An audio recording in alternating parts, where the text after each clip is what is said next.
Hello everyone and welcome back to my channel. So in today's Creepypasta video we're going to be covering a Creepypasta called A Strange Device, and this one's more so related to the internet, with technology, what other texts has got, monsters, creatures and cryptids, strange and unexplained, so it's more around that sort of vibe today. So if you're ready, let's jump right in. So my name is Erica Stanton. You need to understand why I am posting this. The following are replicas of two posts that a friend of mine by the name of Alex Garvey made on a comics forum we both spent time on together. The posts were made in one of the general chat sections of the website. Both posts were swiftly taken down soon after they had been posted. I was in the process of replying to the second when it was taken down, so I could copy and paste the whole text, which I decided to do given how strange it was. The first two lines are from the first post as best I remember them. The wording may not be exactly right, but it's as close as I can get it. I need to write this down. Before it. There is a gap of 4 hours between this post and the next. It happened again. I don't even remember hitting the button to submit that first post. The gaps in my memory are getting worse. It all started with my friend's husband, Elena. Had been married to Nolan for a while, since before I met her in fact. They were both the nicest people you could hope to meet, though Nolan was a little shy around new people, kept to himself mostly, didn't talk much, but when you got to know him, you saw that he had a good heart, which would always make time to do little acts of kindness for people, even those he didn't know. Whenever he passed any homeless on the street, he'd always give them a few bucks, always happy to be the first to offer a ride to friends who needed it, and to be the designated driver when we were having a few drinks, that kind of thing. Anyway, one day, while I was talking to Elena, she told me that Nolan had started acting weird ever since he brought that ugly thing home, she said. Now, this kind of piqued my interest, so I asked her what she was talking about. She explained that about 2 weeks previously, Nolan had come home after a long day at the office with something under his arm.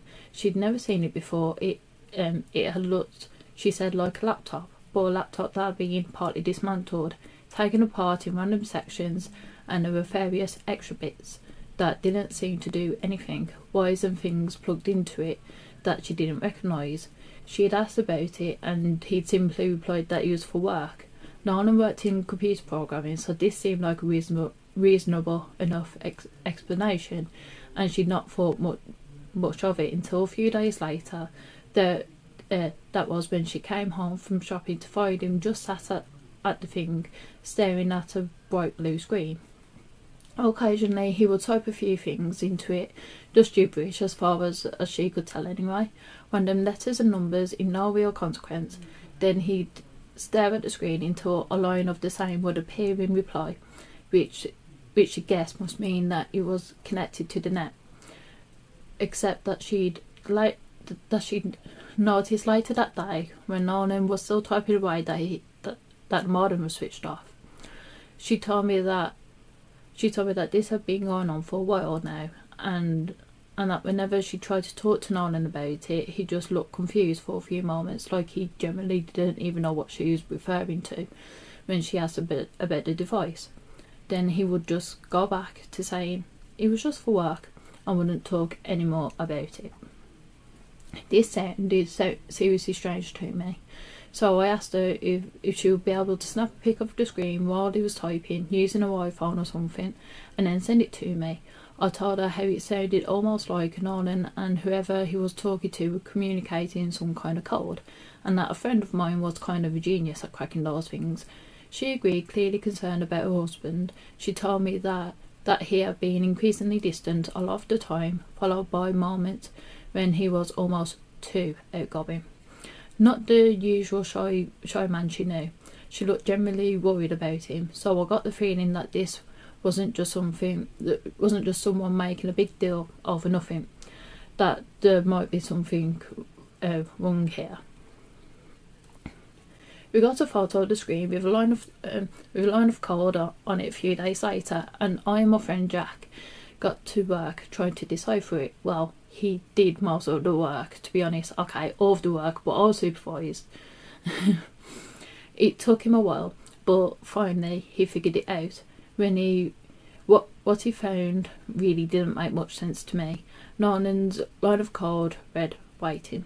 The reply from whomever he was talking to read we're only white for the remainder of the day. That there was an acknowledge from Norman, and then that was it. When I told Elena about this, she seemed even more unsettled by the whole thing. She told me that soon after she'd taken the picture, Nolan had indeed gone to the bedroom and changed into an all-white outfit. White shoes, socks, pants and shirt, with a white belt. He normally preferred darker colours, black and grey mostly, so she'd taken note of it as being odd. And odder still was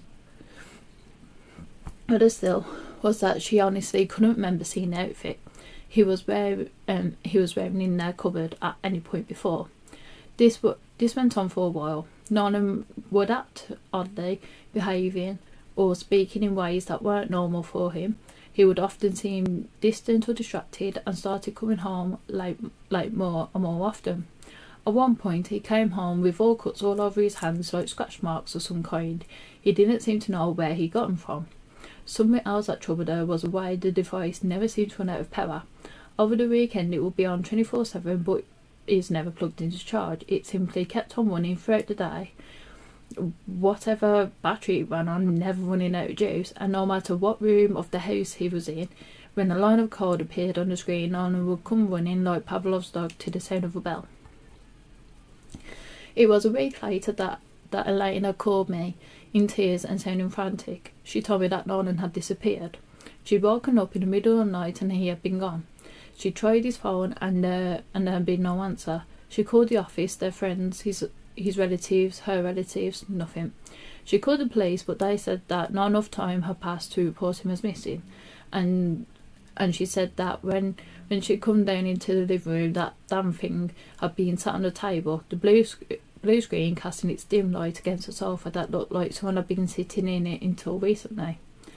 I and Jack offered to take a look at the device to try and see if there was anything on there that could give some hint as to what the hell's going on here.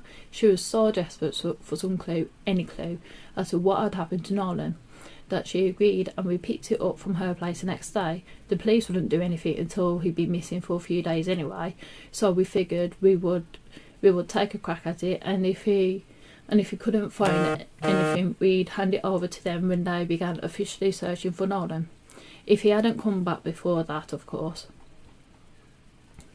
We found that every interaction between Nolan and whoever he had been talking to was visible simply by hitting the up key and scrolling up through the various lines of code. When it finally wouldn't go up any further, we figured this was a start, or as close to it as possible, until Jack got to work translating while I wrote down what he said. I didn't know what we were going to find. I don't think there's any way either of us could have guessed. The first message was simple. It read, "Hello, Nolan, please stand by." It then said, "When asked about this device, you are to say only that it is for work. We shall supply further instruction if necessary." The next one was presumably from his unknown contact as well. It read, "Eat only vegetables today." Another instruction. Jack went on to translate the next. Nolan would indicate that he was on the device with a simple, "I am here." And then an order would follow. Slow down by 5 miles at the first green light you see after work. And kiss your wife only on the cheek for the next 24 hours. And do not smile until told otherwise. I trotted them down, wondering what on earth all this was. Nolan had been having some kind of kinky master-slave affair behind his wife's back? Was this part of some really, really weird reality show he'd been taking part in, some kind of hidden camera stunt? What the hell was all of this? Then Jack went quiet. He swallowed hard and he read the next instruction. Eat a child's skin. I turned to look at him, and at this point I was fucking terrified. This had been creeping me out out the more we'd gone on, and I genuinely thought and hoped that this had been him messing with me. I even said, "You made that one up." I wanted it to be in a casual joking kind of way. It came out more like I was pleading with him, begging him to tell me he made it up. From the look on his face, either he hadn't, or he was a much better at to deny I'd ever thought he was. The next instructions we translated were more mundane nonsense. Orders about what to wear, how fast to walk, what route to take to work, what to eat. I almost made myself believe that one had been a mistranslation, that Jack had gotten it wrong. Then he read out the next one. Remove the eyes and tongue of the first homeless man you see today. Now, I'm pretty sure most people would have been creeped out by that, but me, I wasn't just unsettled, I was feeling physically sick, because I could remember reading a news story not long ago about a brutal slaying of a man believed to be one of the various homeless that occupied the city. He'd been found in the shop doorway in a pool of blood with his eyes gouged out and his tongue removed. The remaining instructions were all mostly more everyday ones. Not that it mattered at this point, some morbid curiosity made us press on though, and scattered throughout more ones like strike the second stray animal you see before 6 p.m. and destroy the third vending machine that you walk past. Then came the final line of text. It simply read, "We are coming, wait outside for collection." And then it stopped. That was the last message that Nolan had received the night he had vanished from his home. Jack and I had no goddamn idea what to do with all this. This hadn't answered any of our questions. He had raised even more. What the hell was this thing? Who was Nolan talking to? Was this some sick joke? Some kind of ridiculously elaborate prank that he had pulled on us? Jack said he had to get a drink and headed to the fridge. While he grabbed us some beers, I glanced at the device, staring at the glowing blue screen, and that's when I noticed all the texts had been that had been there before had vanished, just gone, leaving the screen completely blank. A new line of code appeared, and somehow, and I have no idea how, I could read it. "Hello Alex, please stand by." That was 3 weeks ago. Jack has just disappeared off the face of the earth, and I don't know what scares me more, that I don't know what happened to him, or that I think some part of me does. I know that I get instructions from that thing regularly. I have whole areas, even days of my life, that they're just one big blank, where I can't remember a single damn thing I've done. I've got bruises and scratches all over me. I come home some nights and I'm wearing different clothes than what I left in, and my old clothes are gone. There are faint stains in the boot of my car, and a horrible smell. My head hurts all the time, and when I sleep I see something. When I wake up I can't remember what it was, but I know it was bad. My body feels different, everything feels wrong, everything feels strange. I think the post ended here. I've not heard from or seen Alex since then. I don't know where he is, but I think I'm going to find out. Remember how I told you that he's important to know my name? I went to Alex's apartment about a week after we lost all contact. The door was unlocked, and in his bedroom, on the desk, was what looked like a weird laptop with a blue screen. 2 new lines of text appeared on it, written in a code I should have been able to read. "Hello Erica, please stand by." And that is the end of the creepypasta. So I quite enjoyed that one. I thought that one was quite a good one. It's quite interesting receiving these mysterious messages from this unknown device that looked like a laptop that shouldn't be working all the time but is, and from this mysterious person being given orders, some really random orders that just like, harmless, and then some that are harmful to people and involve murder. It is quite interesting. It would have been good to know what was behind it, but then I guess that's half the idea behind these creepypastas. It's the unknowing bit.